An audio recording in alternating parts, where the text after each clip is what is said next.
At 1900 hours on June 12, 1972, the Eldridge Auction House in Boston, Massachusetts, opened its doors for a singular event, the sale of Portrait of Eleanor, a long-lost painting attributed to Lucian K. Bridgman, an enigmatic American artist whose works rarely appeared on the open market. The auction, held in a paneled room lit by brass sconces and heavy with the hush of anticipation, drew an audience of 120 registered bidders and a dozen more who came merely to witness what many believed to be a final chapter in the painting's shadowed history. The portrait of Eleanor, measuring 30 by 40 inches, was presented on a simple mahogany easel. It showed a young woman with auburn hair, seated rigidly in a darkened parlor. Her eyes, downcast, suggested something withheld. Bridgman, known for his intense, almost obsessive attention to detail, had signed the piece faintly in the lower right corner, though debate over the authenticity of that mark had raged for decades. The painting's provenance was documented but incomplete, a Tinsley family attic discovery in Salem in 1957, but no record of its journey from Bridgman's studio in 1893 to that attic. The room was tense. Dr. Vincent Kerrigan, 58, sat in the third row, his gray suit impeccable, his gaze fixed on the painting, as if he alone understood its secrets. Kerrigan was a respected art historian, an expert on Bridgman's troubled career. Those who knew him said he had become obsessed with this painting in the last 2 years, convinced it was the key to understanding Bridgman's final days before his sudden death in 1893. Kerrigan's assistant, Elizabeth Thorne, stood against the rear wall, clutching a thin leather portfolio containing the notes that Kerrigan refused to share with anyone.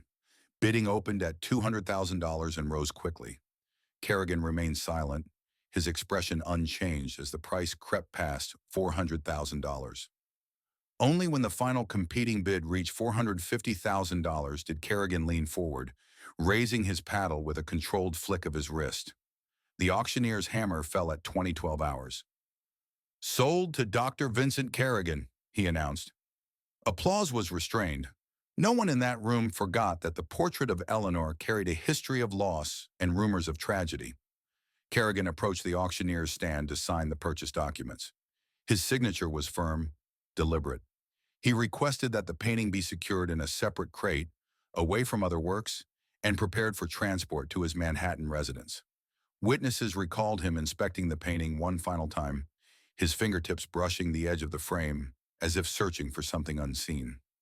At 2016 hours, Kerrigan stepped back from the table, the final paperwork complete. He turned, face set in quiet satisfaction, and began walking back toward his seat. The next seconds unfolded with clinical precision. A single gunshot cracked the hush of the auction room. Kerrigan staggered, a sudden bloom of red spreading across his chest. He fell forward, his briefcase striking the floor with a hollow thump. Panic erupted in the room. Some screamed, others ducked behind chairs. A man in a dark blue blazer was seen moving quickly through the crowd, his head down. No weapon was visible. Witnesses would later say it seemed he vanished into the night, leaving Kerrigan dead on the polished wooden floor. The portrait of Eleanor untouched, but at the center of something much darker than art. At 2017 hours, the auction room at the Eldridge Auction House became a scene of confusion and terror. Dr. Vincent Kerrigan lay sprawled on the floor, blood pooling beneath his neatly pressed suit. Paramedics, summoned by auction staff, arrived within 4 minutes and attempted to resuscitate him, but the single gunshot had struck him directly in the chest, piercing his heart. Kerrigan was pronounced dead at 2031 hours. The auctioneer, Charles F. Loring, ordered the hall evacuated, and within 10 minutes the grandeur of the event had dissolved into a cordoned-off crime scene under the flickering glow of the brass sconces. Witnesses reported seeing a man in a dark blue blazer rise from a seat at the rear of the room moments before the shot was fired. He was described as white, approximately 35 to 45 years old, of medium build with short dark hair. Several attendees noted that he moved with a purposeful calm, weaving through the panicked crowd without glancing back at the chaos. He was last seen exiting through a side door leading to an alleyway behind the auction house. No one saw a firearm in his hand, and no one heard him speak a word. Boston police units arrived by 2040 hours, securing the auction house and beginning immediate witness interviews. Captain Ronald P. Mahoney of the Homicide Unit took command of the scene. The auction room was sealed and officers methodically logged the identities of everyone present. The portrait of Eleanor was removed from its easel by gloved hands and placed under lock and key in the auction house's secure vault, pending further examination. Initial forensic sweeps found no spent shell casing, suggesting the shooter may have used a revolver. Blood spatter analysis indicated the shot was fired from no more than 15 feet away. A small caliber round, later identified as .32 caliber, was recovered during the autopsy. There was no sign of forced entry or struggle. Kerrigan's briefcase was found beside his body, unzipped, with handwritten notes inside. One page, marked with a red X in the upper right corner, contained the phrase HD, the last signature. Detectives noted this cryptic phrase as a potential lead. Kerrigan's assistant, Elizabeth Thorne, was among the first to be questioned. She described the evening's events in a steady voice, though her hands shook as she spoke. According to Thorne, Kerrigan had been particularly tense in the days leading up to the auction, convinced that the portrait of Eleanor was more than a painting, that it contained something he called the final testament of Lucian K. Bridgman. Thorne said Kerrigan had been secretive, refusing to share the details of his research even with her. She admitted to seeing the same man in the dark blazer standing alone in the rear of the auction room, but she had no further information. Security footage from the auction house was immediately seized by investigators. Though the tapes were grainy and offered only partial coverage of the room, they confirmed the presence of the man in the blazer, standing motionless for much of the auction and then slipping away moments after the shot. No footage captured the actual firing of the weapon. The auctioneer, Charles Loring, was also questioned. He stated that he had never seen the man before that night. Loring noted that the man had registered for the auction under the name Howard Deacon, but preliminary checks by detectives found no trace of anyone by that name linked to the Boston art scene. A false identity was suspected immediately. By 2200 hours, the Boston Police Department issued an all-points bulletin for the suspect, using the description provided by witnesses. Nearby alleys and side streets were searched under floodlights, but no trace of the suspect was found. Detectives began reviewing auction guest lists, looking for any discrepancies or patterns. Meanwhile, in the secured evidence room of the Boston Police Department, the portrait of Eleanor awaited examination. Kerrigan's death in full view of 100 witnesses was both shocking and calculated, suggesting a killer who had chosen his moment carefully, and who, for reasons not yet understood, had decided that the painting and the man who bought it could not be separated. Dr. Vincent Kerrigan's death sent ripples through the art community and the quiet academic circles that had known him for decades. Born in 1914 in Hartford, Connecticut, Kerrigan had built a reputation as a meticulous scholar. He held a doctorate in art history from Columbia University and published extensively on 19th century American painters, with a particular focus on those who labored in obscurity. Bridgman was his lifelong obsession. Kerrigan was a reserved man, known to his colleagues for his measured speech and the faint air of melancholy that clung to him. Friends described him as driven by a single-minded devotion to uncovering the lost threads of American art, often at the expense of personal relationships. He had been estranged from his wife, Eleanor, for nearly a decade, though they remained legally married. There were no children. His apartment in Manhattan was more library than home, its walls lined with volumes on American art, handwritten notes tucked between them like fragile relics. In the days preceding the auction, Kerrigan had spoken of Portrait of Eleanor with increasing urgency. His assistant, Elizabeth Thorne, recalled that he spent long hours poring over historical documents, convinced that the painting contained a hidden reference to Bridgman's final days. He believed that the artist had painted the portrait in a state of grief, his daughter's death leaving a permanent mark on his work. A final confession encoded in brushstrokes. Kerrigan was no stranger to the darker edges of his profession. In a letter dated 2 weeks before the auction, he wrote to a colleague, "There is a truth in this canvas that Bridgman could not hide. I intend to find it, no matter the consequence." That letter would be entered into evidence by Boston police as they sought to understand what Kerrigan had discovered, and whether that discovery was motive enough for murder. Detectives reviewed Kerrigan's recent travel records and found that he had visited Bridgman's final residence on the North Shore of Massachusetts multiple times in the last year, speaking with local historians and poring over property records. He had grown increasingly convinced that Portrait of Eleanor was not simply a depiction of a grieving daughter, but a veiled map, a code pointing to the artist's final work, or to something Bridgman had never wanted the world to see. As police began to unravel the threads of Kerrigan's life, they found no evidence of financial trouble or personal disputes beyond his quiet separation from his wife. His death was clearly targeted. No robbery, no sign of a random act. All that remained was the painting itself, and the secret Kerrigan had believed it carried. The Boston Police Department's homicide unit led the inquiry with methodical precision. Captain Mahoney assigned two detectives, Arthur Crowley and Frank Dempsey, to review Kerrigan's final days in detail. They began with his hotel room at the Charles Hotel in Cambridge, where Kerrigan had stayed during the auction week. In Kerrigan's room, detectives found a single locked suitcase containing notes on Lucian K. Bridgman's life, including references to HD and Harbor Dock. The connection to the phrase "the last signature," noted in Kerrigan's briefcase at the auction, became their immediate focus. Detectives also obtained the auction's registration records, where the name Howard Deacon stood out. A false address was listed, an abandoned warehouse in East Boston. Surveillance footage showed the suspect's calm, deliberate movements as he slipped out of the auction hall moments after the gunshot. No clear images of the weapon were captured. Meanwhile, forensic analysis of the crime scene confirmed that the bullet was consistent with a .32 caliber revolver, an older model, likely chosen for its reliability and lack of shell ejection. Blood spatter analysis indicated that Kerrigan had been shot from a distance of about 12 feet, with the shooter's angle suggesting careful aim rather than impulsive violence. Elizabeth Thorne, Kerrigan's assistant, was interviewed again. She admitted that Kerrigan had become increasingly wary in the days before the auction. He feared that others had discovered what he believed lay hidden in Portrait of Eleanor. Thorne herself had not seen the clue, but she had heard Kerrigan repeat, almost like a mantra, "It's not just a painting, it's a confession." This cryptic phrase became the central thread of the investigation. Detectives began to treat the painting not only as evidence, but as a possible key to unlocking the killer's identity. At the same time, they noted how the murder had been carried out with clinical precision.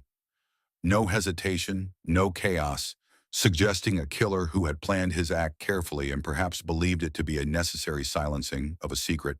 After securing the auction room, detectives transported Portrait of Eleanor to the Boston Police Department's evidence vault under armed guard. Captain Mahoney requested that the painting be examined immediately for any signs of hidden messages or tampering.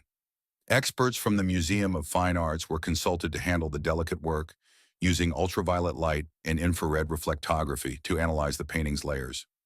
Initial analysis revealed something unexpected. Beneath the lower hem of the subject's blue dress, a faint monogram was embedded in the paint. LKB. These were Lucien K. Bridgman's initials, but the style of the monogram did not match any known works he had signed. This detail suggested that the signature had been added later, or perhaps concealed during the painting's original creation. Further infrared analysis revealed an even more tantalizing clue: a small shape obscured by paint layers, resembling a signpost or marker with the letters HD barely legible. It was positioned near the base of the chair on which the young woman sat, hidden in the shadows Bridgman had rendered so carefully. No art historians had previously noted this detail in public records. Detectives immediately connected these letters to the notes found in Kerrigan's hotel room, referencing Harbor Dock. Harbor Dock was a disused wharf in East Boston, known to locals but largely forgotten since the 1950s. This correlation between the painting and Kerrigan's research lent weight to the theory that the clue in the painting had been Kerrigan's primary focus, and possibly the motive for his murder. Captain Mahoney ordered a search of Harbor Dock. On June 16, 1972, investigators combed the abandoned warehouse district surrounding the wharf. The area was decrepit, littered with rotting pilings and rusted scrap. After hours of searching, officers discovered a small wooden box tucked beneath loose floorboards in a derelict warehouse. Inside was a .32 caliber revolver, its serial number filed off, and barrel meticulously cleaned. The revolver matched the ballistic profile of the bullet recovered from Kerrigan's body. There were no fingerprints on the weapon, but a single partial print was found inside the box. Enough to suggest careful handling, but not enough for immediate identification. Captain Mahoney ordered the print rushed to the state crime lab for expedited comparison. Meanwhile, the painting was returned to its secure evidence vault.